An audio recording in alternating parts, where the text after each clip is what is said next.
ఈయన బ్రతికిన సంవత్సరాలు 120. మోషే కంటి చూపు తగ్గలేదు, ఎముకల్లో సత్తువ తగ్గలేదు. ఎందుచేత కంటి చూపు తగ్గలేదు? ఎందుచేత మోషేకు ఆ ఎముకల్లో సత్తువ తగ్గలేదు అని ఆలోచన చేస్తే, మోషే దేవునితో ఉన్నాడు. ఎవరితో ఉన్నాడు మోషే? దేవునితో ఉన్నాడు మోషే.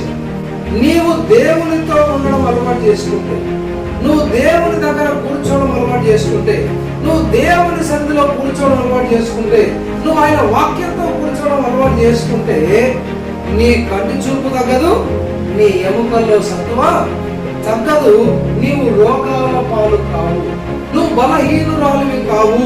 నీ జీవితంలో సిక్నెస్ అనే మాటనే ఉండదు, డిసీజ్ అనే మాటనే ఉండదు. పాత నిబంధనలో ఉన్న మోషేని 120 సంవత్సరాలు కంటి చూపు తగ్గకుండా, ఎముకల్లో సత్తువ తగ్గకుండా జీవించినప్పుడు, కొత్త నిబంధనలో ఉన్న అది మనకెందుకు సాధ్యము కాదు?